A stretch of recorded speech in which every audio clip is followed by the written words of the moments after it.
dimensions, if there's some sort of drainage patterns, like adding crickets and whatnot. So it's a little bit of an effort to look at the balance of the roof, because the 50 by 50 is straightforward, but the balance of the roof will be the same specs, you know, membrane thickness, insulation, so I understand that. Okay.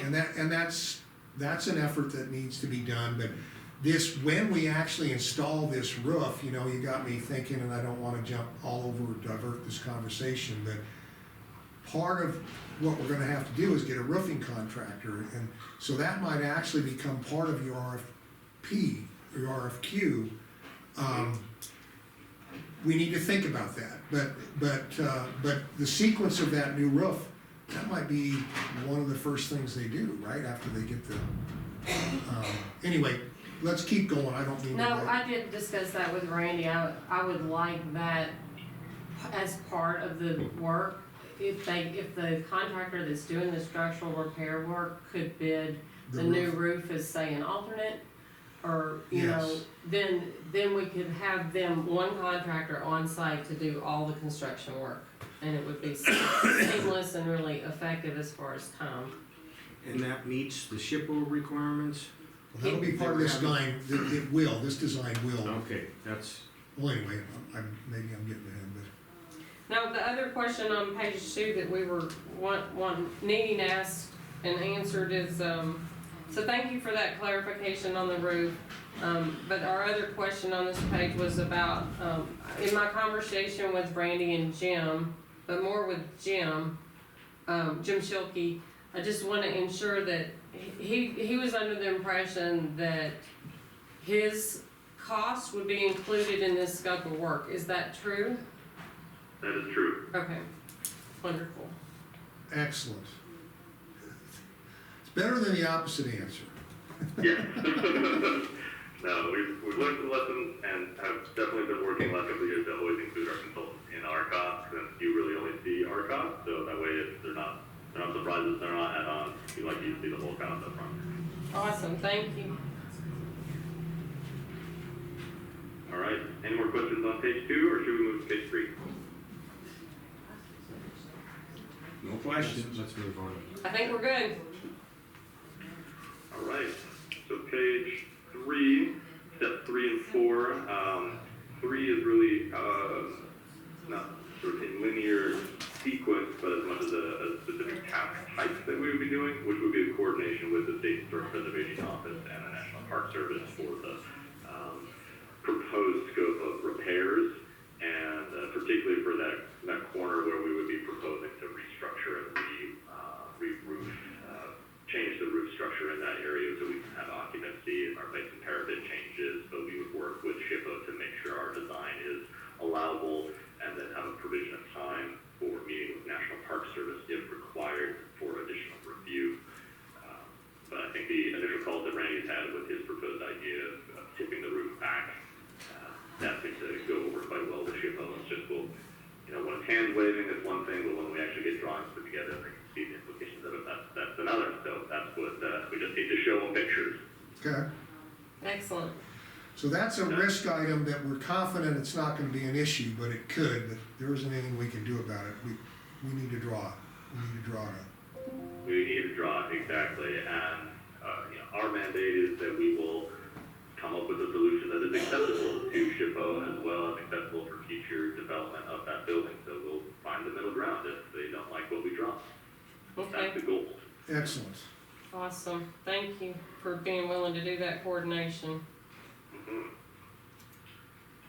All right, and then the final step 4, is after we have retained a general contractor and maybe a list of their preferred subcontractors, we would work on the on consulting basis while the contractor stabilizes and begins repair work, and then it's this integrated process of working together as a team between us, the contractor, Jim Schilke, to develop our details and systems as we move along. When we find issues, when we can discover, okay, we really do have a footing under these columns, it looks in good shape, let's reuse it, or we find that we need to replace more joists than we thought because all of them were rotten and certain places have been cut out.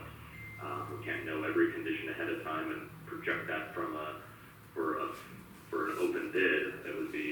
be impossible. So working with eyes in the field and ourselves going up on kind of a weekly basis or bi-weekly basis, and then working through details as they arise and in concert with the people who are actually doing the work, I think it will certainly yield a lower cost to you on our side to have to try to project every single thing that we think needs to be repaired in the building, and will help reduce change orders when things are found when we get into the project by the contractor. So that's our proposal for step 4, is basically being your advocate and designer coordinator during the repair work. This is Commissioner Pankratz. This is the one, you know, the hourly, I get it, I get the nature of it, but is there any way for us to get a rough order of magnitude what this might be? Like, we think this process of, you know, consultation during stabilization will take place over a 6-week period, and during that period, we may have, you know, some level. It's just uncomfortable for us to have this open-ended. Sure. We can give you maybe a bracket. We have been doing some numbers on our side based on typical construction administration procedures. So that would be your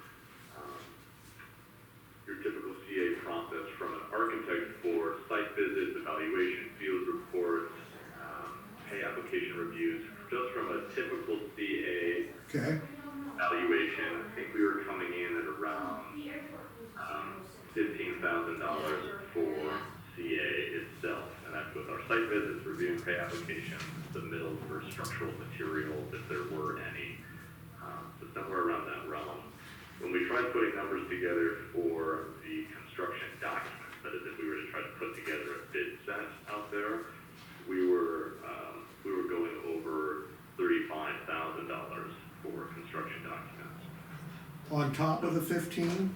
On top of the 15, and that was an uncomfortable number for us. We knew that didn't seem really fair to you, or to us, really, for like. For a limited scope project where we know almost everything is likely to change once the existing conditions are discovered. Exactly, and so through this method, I would feel pretty confident that we would be half of that combined number or less. So if that combined is 50,000, I'd say we are probably $25,000, probably at the top end, I might feel. Right, because if we're going out there regularly to review design details with the general contractors, that's our field visit. We are reviewing pay applications. It's only 3 to 4 pay applications likely over the course of this, which is not that many in terms of review timelines. But if we get into this and we can come back and coordinate internally pretty fast and do our details, or send up only details that are needed, that really helps reduce our drawing load. Got it. Okay. Yeah, and sometimes that we can draw those in the field with the contractor, which is really nice. We can just take a note of an agreed upon approach, and we don't have to actually do too much other than just document that this was the condition that we discussed, so that you have a record of what was repaired in the building. Okay. Okay. So it would be, is there a way, I mean, would that be a guaranteed max for that for number 4? Is there, I mean, is that what we're asking? We would love a guaranteed max, but, you know, the fear there is that the number would be so high. Yeah. But, you know, we have to kind of, I want to use the word high confidence. And you are the expert telling us that you think it could be as much as $50,000. It might be half that. Would you think that's the most likely? I kind of think in terms of most likely max, worst case, best case. I'm kind of thinking as I'm talking, so excuse me. I don't know, as long as you're telling us that, you know, based on your experience, this is what it should be, and we have a trigger and say if it starts to look like it's gonna go above X amount, we talk about it. But I get why this is a way better deal, because you're not producing a full set of contract documents.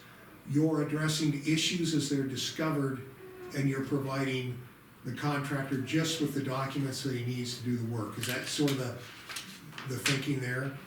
That's exactly correct. So you can kind of address things as they become evident, which is a really smart, which is why you think it probably might be less than the 35,000. That's right. We would be, our initial documentation phase is to identify areas that we know need concern, but maybe don't yet have a great theory yet on exactly how they're gonna be repaired until we get someone in the field who can say, okay, yeah, no, these ones, we can shore up this section, this will be relatively easy to sister on, that's a simpler detail, that's a note, to add a new 2x10 to each side, nail it at this spacing pattern or whatever, and I don't even have to draw something. It's a type note that goes into a file that has sort of a chronological organization to it, but perhaps has acts like a legend or a key to an overall master set of drawings that we have, but doesn't exhaustive details or very conservative approaches to detailing or structural remediation. Yeah, I can see that. Well, let me pose this question. Would you be uncomfortable producing a guaranteed max? Is that something you guys would say, look, we don't wanna enter into an agreement like that? Or what's your thoughts on a guaranteed max? You would be hesitant, and your initial assumption that a guaranteed max price from either a designer or a contractor for work of this type would be necessarily high. Got it. That's the risk. So could we put some language that says, if this item starts to exceeds $40,000, that we start discussing additional costs? Yeah, I mean, let's say that we get into this and you guys have consumed $40,000 worth of cost, and you're only 25% done. So I wanna get a way to, and maybe there's nothing we can do at that point, but without a guaranteed max, we have nothing to hold anybody to, but I'm not sure that's in our best interest because, just like I said, but I do wanna have a heads up if we think this line item is going out of control. For sure. I would say creating trigger points or catch points and checkpoints is not unheard of, and we do that quite regularly, and we're not opposed to discussing the status of our fee with you in an open context. Obviously, we would have to be your public entity. We're working for you, so it's all open there. So if we want to put in a couple of checkpoints, either we can do it on a, we can have a checkpoint of a value, but also regular checkpoints while we're going through construction to tell you where we're at with our fee. So it's not just you don't know until you get the $40,000 bill. That's not Yeah. the whole spot. Right. So we can definitely put some We could, and I would, checkpoints. yeah, I would think it would be almost most helpful, since we would be working, with the contractor the whole way. We could, prepare updates for you as the owner when the contractor is like, yeah, I would say this work is, 10% done, I would say this work is 25% done. And that seems evaluation of how far along we are in construction. And typically what we find, when we're working in existing buildings is that once you are 50 to 60% of the way through the full scope of work, really your need for any design service tapers off to very, very little. Very little. Got It's that initial first half of the work where the contractor is, exposing footings, leveling things, Things creak and break. yeah, the old materials are kind of resettle, so we can determine exactly what type of loads we can support, if we have any gaps or twisting or that kind of thing. So, yeah, I think, we could probably revise the language to say that we would make regular updates to the owner at, kind of percent of work complete milestones. Okay, that's great. That's, yeah. Yeah, I think that's excellent, but what would give us the power to punt? Let's say that if we think this is gonna wind up costing $120,000, at the rate we're going. We would, at some point, we would have to reconsider whether this project's feasible or not. Yeah, you really do have a fixed budget on the rehabilitation work here. So, I think your initial number around 40,000 gives us the opportunity to check in, and then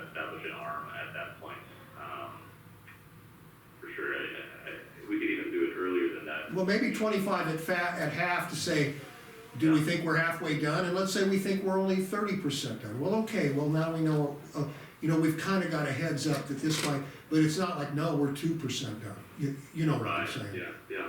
No, I'd say let's put something, we'll put a proposal for what we think, 25,000 as that checkpoint. That gets us far enough into the construction that we should have a better sense of where we're at, and then we can come to an agreed upon, maximum number at that point. Sounds good.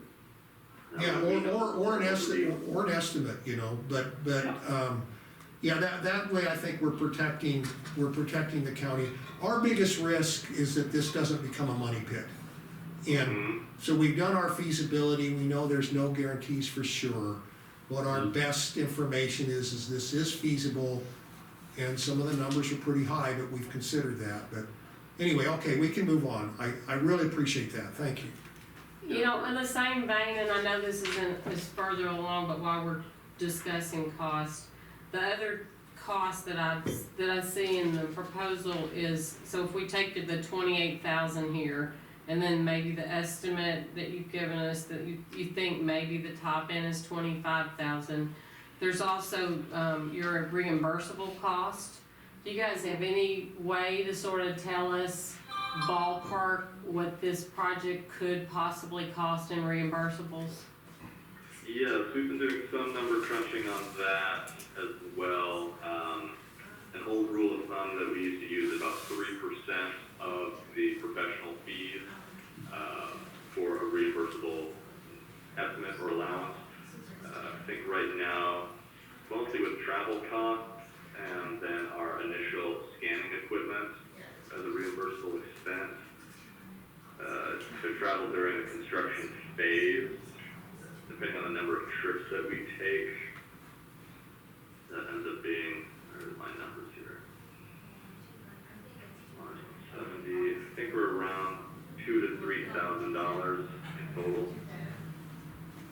That's not a shocker. Okay. Can we put a trigger point at that too, though, and say if you exceed $5,000, we start talking? Yes, we can do that. Well, what about $3,000? I mean, Yeah, okay. we're already Yeah. at, we're already at Three 50. grand is. Our quite cost appropriate. then, I mean, if you guys are in the ballpark about the 25,000, we're already at $56,000 for y'all's services. But that includes Jim, right? That includes Jim. Except for, your clause on, if any additional consulting engineering. That's in page 4, there's a clause saying, so Jim's included to a certain extent. Jim is the clause 3 on page 4, additional consulting engineering is really related to if we get into a situation with the restructuring of the roof design in that corner, if we need to reevaluate how that building is draining its stormwater. We're not sure what type of stormwater system Roundup has, what this building is currently, where the water is going. We don't know what's happening with it. Right. Into the basement. Yeah, besides that. Yeah. Okay. You're talking about like. As soon as we identify so- that, we will let you know what we think is necessary.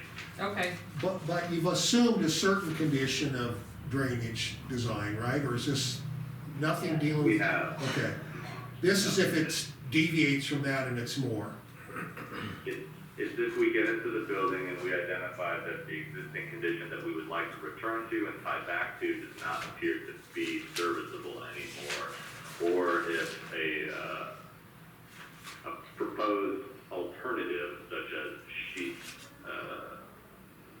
drainage or running the stormwater out off the back or through some other method is not allowable by Roundup or by Muscle County stormwater management. I don't know what is the system up there currently, but we'll try to make it as low impact of stormwater design in terms of no degradation to neighboring buildings or existing property, and really try to bring it back to its original condition, much like the repairs of the structure. We're just trying to repair it to its original condition. But if that existing drainage doesn't work or it's tied in such a way that some other regulatory environment pushes us in this direction, and we need to have a consultation with a mechanical or civil engineer, we would let you know. But Okay. Okay. we do have a basis of trying to reconnect or redrain it as it should have drained. Got it. So your base assumption is that you won't have to do any of this, and if you do, it would be an additional cost. Correct. Got it. Okay, thank you for that clarification, I appreciate it. Hmm.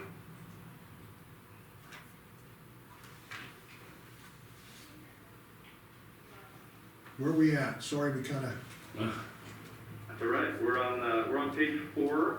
Just gets us to the final supplemental services, and again, those are if we determine that they're required based on your funding source requirements. If you need to do anything additional, we don't know what those are yet. It's hard for us to put a price to those. And if you would like us to do any additional work in coordination with material abatement, we can do that. We just aren't sure who your funding sources are for that, who you're working with. We often do a third party to do the hazardous material abatement design and solicitation and or coordination. But we do know that there would be some hazmat work necessary before greater structural repairs are undertaken. Not necessarily our reconnaissance, but before we get too far Sure. into structural repairs. So we might be able to do some shoring, but then we'll need to get abatement to occur before we can do additional repair work. got it. What are we saying on schedule here? Well, before we get, I think this is just a typo, but, under fees, you have 25,600. I think that is a typo. We were, Oh, we thought it was a discount. No, I'm just kidding. We were hoping. County discount. county discount. Now that was, from an earlier draft, my apologies. It's like you're wanting $5,000 up front. That has been a retainer fee that we've been utilizing lately. If that's acceptable, we will propose that. Allows us to get moving, get started, and then the other terms credited to the final invoice that we're working on hourly basis. We could credit it to the final invoice, the known fixed fee amount of scope of work, rather than the ongoing hourly. Since that's hard to know exactly what those invoices values will be on a month-to-month basis. Okay. Kind of looking at your, Teresa, you got, do you Yeah, want to go to good. schedule? Your schedule, this is sort of good. This is from a high level. 5 weeks to complete the documentation, prepare the documents for the request. Selecting another contract with 5 weeks, so now we're at 10 weeks. Is there, you expect another 3 to 4 months to complete the repairs. And, you know, now we're gonna be kind of dovetailing in a new roof on this thing. And,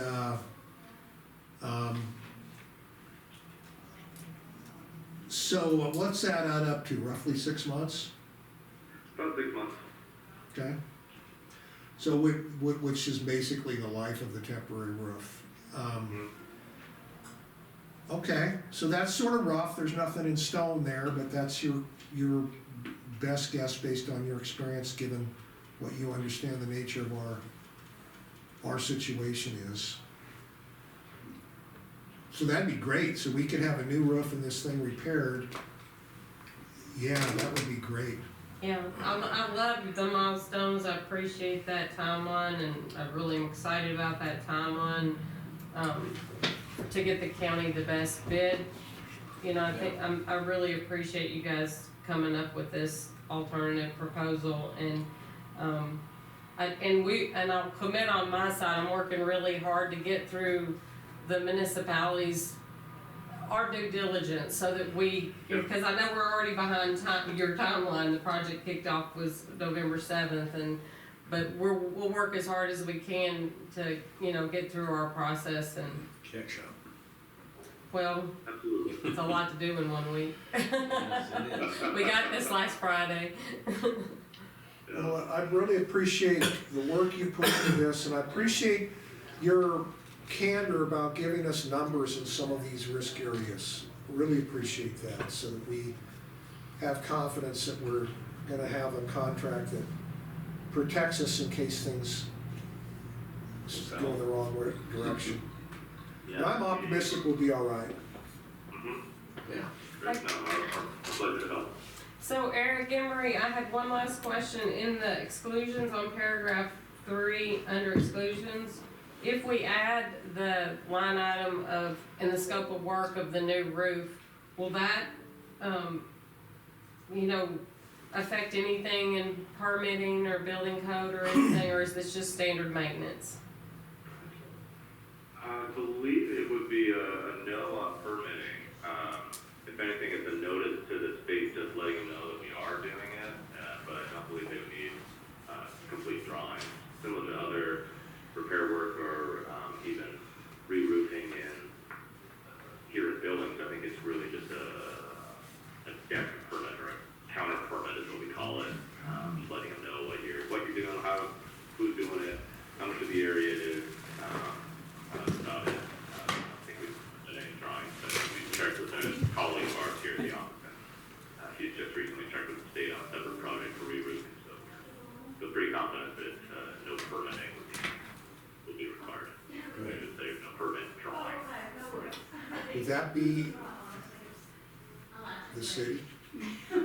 No, it's the state permitting. Does the city have a stake in us getting a permit for all this? They don't have any say-so in building permits. Okay, very good. They Yeah. don't? What Bruce would. Well, it's a code compliance thing, but as far as building permits, that's a state level. Okay. They work directly with your architects and contractors. Okay. Okay, I don't have any other questions. You guys, thank you so much for being available and helping us understand this proposal. Yes. Of course, we will work on some edits and updates based on what we've discussed, and Emery, you can get those people today and send back over to you, Teresa? Yeah, I think so. Okay. Excellent, thank you. Really Yeah. appreciate it. Of course, if you have any other questions, then just give us a call. We're here, and we'll get this back to you as soon as we can. Sounds good. All right. All right, keep us in the loop on your research and due diligence. Appreciate that. We will expedite that effort. Good hearing back from you. Good. All right. Y'all have a good Friday, and have a good weekend. We'll talk with you later. Thank you. All right, take All right, care. have a good weekend. Bye-bye. Always try and hang up just a little early so they feel insulted. Okay, I think I've taken over my allotted time, so. I gotta go. No, this was extremely important. Excellent work, thank you. That was a very productive Yes. Certainly. conversation. So I'll follow up with Mako and the funding sources and do all that. And I'll work on the, language for the finding, the written finding, and then send it to you, Okay, Ben, sounds good. as soon as I can, without giving you 1 day notice. I can do it in one day, but more is better. It is nice, isn't it, to not be, hold your breath. Okay, thank you guys. You have a Let's good go one. to Hannah Corner, Yes, thank you. Yeah. Punch her. We'll see. Yeah, I was like, oh, I would do that. Oh, you think? My time's up. Yeah, sure. So that's why she gets to be the boss and make us do it. What you got for us? I don't have much. Did Gary talk to either of you? Who? Gary Lyson? No. Lately. What you got? He's thinking he might want to have his bull sale down at the fairgrounds At the fair? No. or at the arena. He, I guess that place is changing or whatever. Yeah, he's being sold. Anyway, he asked me. I ran in, or no, he called me the other day, I guess, and he was thinking about it because they did the stock for that ranch rodeo, Mm-hmm. and I guess that's when he started thinking about it. Yeah. I don't know. You know, well,